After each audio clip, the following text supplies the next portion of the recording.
Through our life, we have been taught that to maintain a good health and to avoid chronic diseases such as diabetes, cancer, Alzheimer, etc., we must have a balanced diet that includes vegetables, fruits, carbs, seeds, dairy, and meat. But what if some of these recommended foods are actually the cause of these diseases?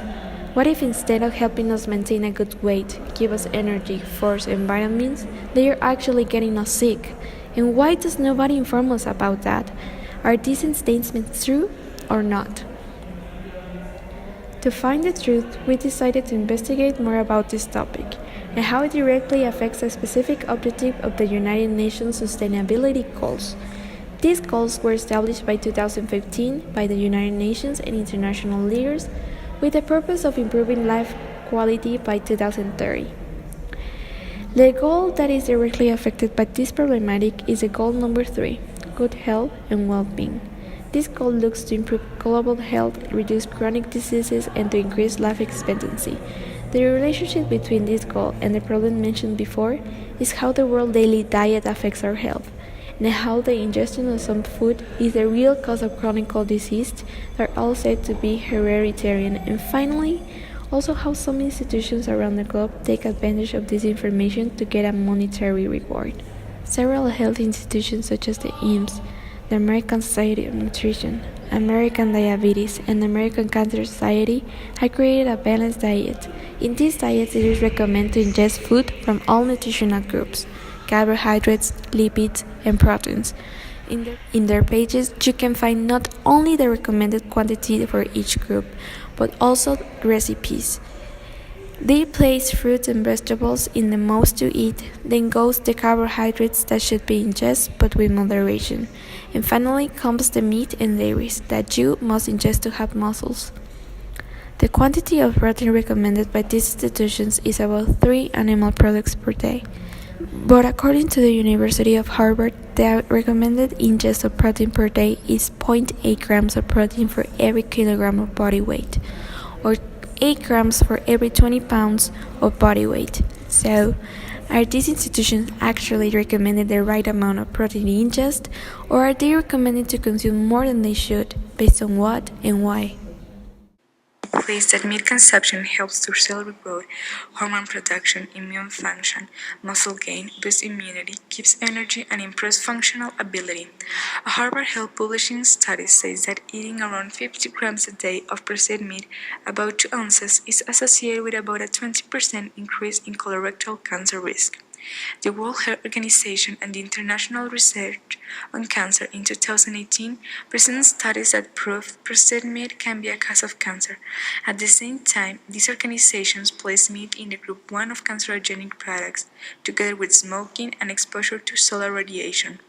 Red meat is classified in the group 2A, where other cancerogenic sources such as emission from high temperature, frying, steroids, and exposure working in hydrogen are listed.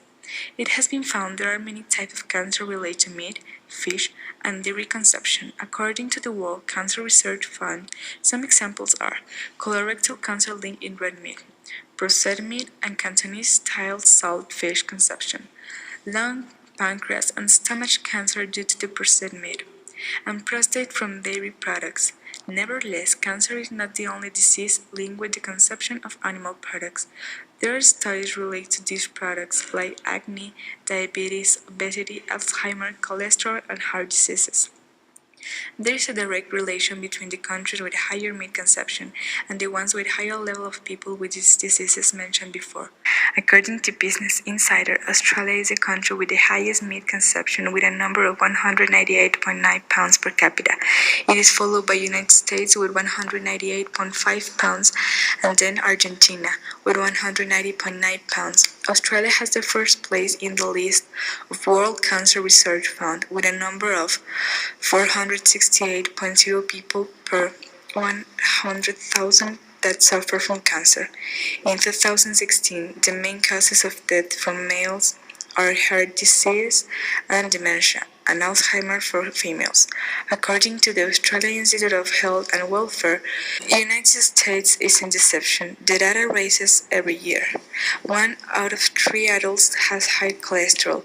The adult obesity rate was at 35% in 7 states and at least 30% in 29 states, and over 100 million adults suffer from diabetes type 2. With this data, it can be proved that a diet mainly based on animal products can cause severe diseases, but health organisms still recommend the high ingestions of these products that are getting us sick. We found out On further investigation, we found out why certain institutions, such as the American Cancer Society, don't talk about the dangers of having a diet based mainly in eating animal products, and even recommend the ingestion of this. The answer is their sponsors. These companies are the ones producing the food that is getting us sick, the ones that are getting big profits thanks to our addiction to animal products. For example, Tyson, the main sponsor and financial partner from the American Cancer Society. Tyson is a big enterprise and brand that distributes mainly frozen meat. Other sponsors that go against the principles of the American Cancer Society include Purdue, another meat distributor, and Curbs. Other corrupt institutions that had sponsored animal product companies is the American Society for Nutrition.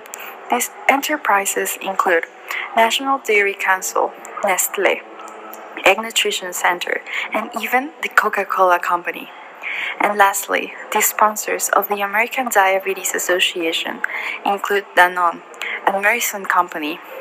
On the other hand, they are not just getting us sick, but providing us a solution from their pharmaceutical sponsors, such as Pfizer, Merck, Janssen Pharmaceuticals, Boehringer Ingelheim Pharmaceuticals, and Walgreens.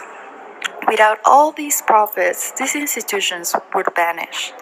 Protect to exist, silence to get, and recommend to receive. This is just another corrupt cycle, and the ones affected are the citizens. On the same website of the American Diabetes Association, we were able to find data involving the cost and statistics of diabetics. Currently, in America, more than 30 million people have been diagnosed with diabetes. The total estimated cost of diagnosed diabetes in 2017 was over $327 billion, where 30% of this money goes to the purchase of medicines to treat this sickness. As reported by the American Heart Association, in 2035, the number of Americans with cardiovascular diseases will rise to 131.2 million, which is more than 45% of the US total population, and the costs are expected to reach $1.1 trillion. This study also projected that by that time, 123.2 million Americans will have high blood pressure. 24 million will be coronary heart disease patients. 11.2 million will suffer from a stroke, and 7.2 million Americans will have arterial fibrillation. Lastly, as stated by the American Heart Association, in 2015, the estimated amount of money spent on all the health costs for cancer victims in the United States was more than $80.2 billion. In 2018, about 609,640 Americans are expected to die from cancer, around 1,670 people a day. People are paying their own disease without knowing. And how would they know if the meat and the dairy companies count with such big and powerful that are not only controlling what people eat, but also what information they get? They even count with the government protection with laws such as the cheeseburger bill. This law was created in 2005 and states that they will block lawsuits by people who blame food manufacturer, packer, distributor, carrier, holder, settler, marketer, advertiser, or trade associations for their obesity, or any health condition related to weight gain or cumulative consumption. Taking shelter in the argument that people should know what they are eating and that the probable consequences the food could cause them. To complete our investigation, we did 3 interviews to 3 different people. The first person is Vanessa Naredo. She's a nutriologist who told us what she thinks about meat-only diet and a vegetarian diet.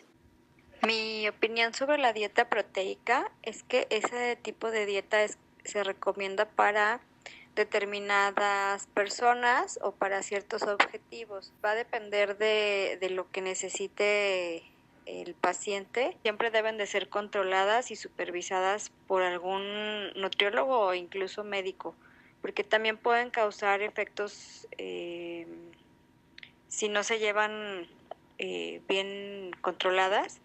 Puede también tener desventajas. Y la dieta vegana, bueno, yo es un tipo de dieta que no recomiendo, no me gusta mucho porque no incluye todos los grupos de alimentos y que no están completos todos los nutrientes que el cuerpo necesita para trabajar como debe. E incluso las proteínas vegetales pues no tienen todos los aminoácidos que tienen las proteínas animales. Entonces siempre es bueno comer proteína animal, no tiene que ser precisamente carne roja, puede ser pescados, puede ser huevo, pero sí incluir la proteína animal o incluso en la leche, incluirla. The second person is Estefania Signoret. She follows a diet based exclusively on meat. Según esto, los animales ya se comieron los vegetales y todo, ¿no? Entonces ellos en su carne ya lo tienen asimilado como en el mismo código genético que nosotros lo asimilamos, ¿sí me entiendes? Entonces tú al comértelo ya estás absorbiendo lo que el animal ya absorbió de las plantas. Entonces ya no te hace falta supuestamente nada más. The last person is Roxana Calzada, who is pro-veganism and has a vegetarian life. Pero sobre todo que no necesitamos productos animales para nutrirnos y en realidad esto nos enferma. Los alimentos de origen animal por su origen, que son proteínas extranjeras, más todo el proceso por el que pasan, ya que son industrializados. Entonces, por este proceso, por el método que las industrias usan, pues inyectan a su ganado con varios tipos de antibióticos, antivirales y clenbuterol, que son hormonas de crecimiento. Y pues bueno, el maltrato y también la calidad de la comida que le dan a los animales es muy baja. Entonces todo esto sumado es pues mala nutrición y toxinas en tu cuerpo, contaminantes, que terminan inflamando el sistema y pues colapsándolo y enfermándose. After the interviews, we proved our point of view that a diet mainly based on animal products can cause severe damages in the health, such as acne, heart disease, diabetes, cancer, or cholesterol. To avoid this, it is recommended to consume the daily proteins not only in meat or dairy products, but also in other food. We recommend alternative foods such as tofu, beans with rice, lentils, quinoa, or almonds that can provide the necessary daily consumption of proteins.